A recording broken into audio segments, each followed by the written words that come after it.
Hello everybody, this is Cypress Hill Insane in the Brain.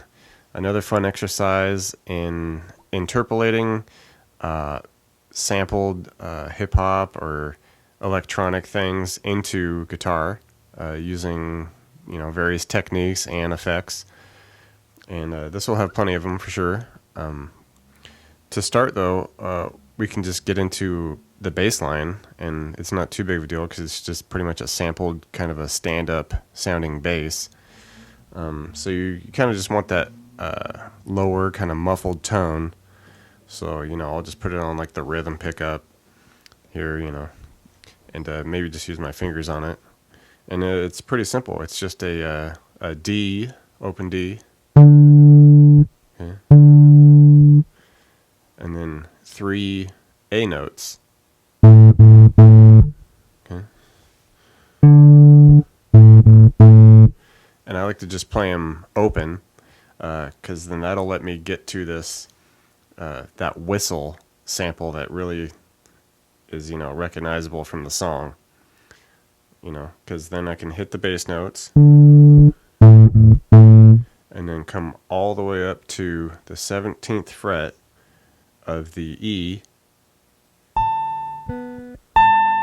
Okay, it doesn't sound like much now, but that'll be the note. And for this, we're going to kick on some effects here, and it's going to be a vibrato effect. And I'll link all the effects in the description below so you can check them all out.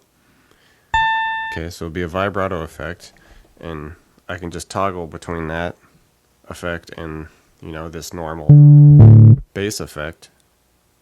Okay, so when I kick on that heavy, super high rate vibrato to try to simulate this whistle going on, we just get that wacky trill, super fast trill. Alright, and so the trick would just be to like bounce between the effects while we're doing the bass and then to that. Okay, so it would just sound something like, okay, and then just trying to stay on tempo with those effects.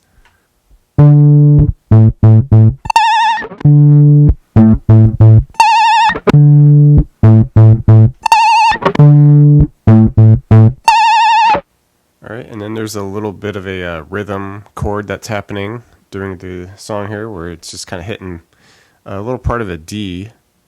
Okay, so we could just play that 7 and 7 on the G and B, and it just kind of hits offbeat, every measure there, just.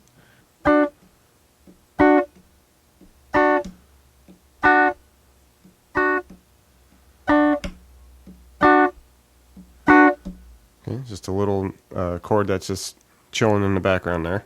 Alright, and once the chorus comes in, there's a new trill sound that comes in, and it's basically just kind of hitting like a lower, lower than that whistle, lower octave for a D.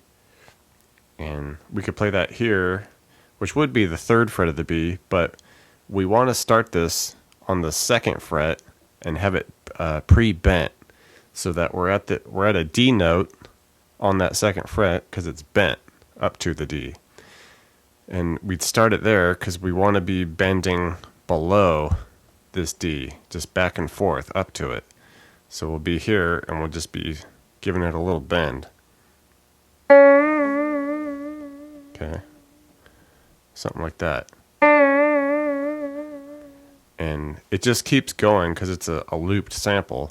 So it's almost like it's just infinite sustain. And whenever I get something like that, I like to bust in the EBow here. And I'll leave a link for this in the description too. So you just kick this on and it'll just hold that note for you.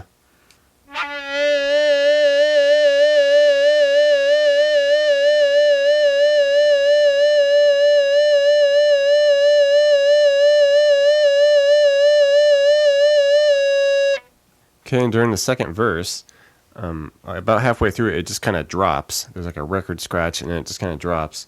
And then it comes in with this little guitar bit here, this bend, where it'd just be 8 on the E, and we just give it a little bend, and then cut it. Okay, and just do that every measure for about 4 times.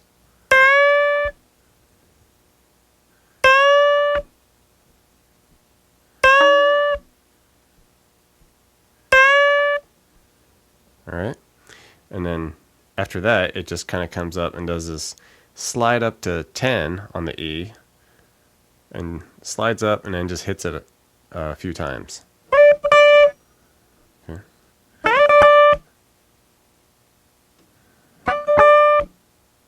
All right, just does it once and then it's good. And the last additional thing that comes in is at the last verse there, where I think he's rapping about Louis Armstrong or something like that. There's just this kind of funny little bouncing couple of notes that comes in there. And we could play that pretty well here. We just do it 10 on the B and 11 on the G, and just go, alternate between those.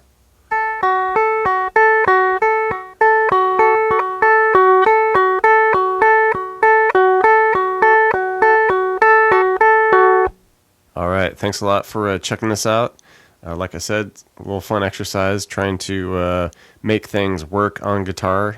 Just always a fun little challenge I have with rap songs and all those. Thanks for checking out the video, everybody. Like it, share it, leave a comment. It's always good to hear from you. Do me a favor and hit the subscription button. I put out a video pretty frequent, so you don't want to miss out on that. Check out the links in the description box below. I have really cool links for tablature books, all the gear I use, t-shirts, fun stuff like that. So thank you very much, and we'll see you next time.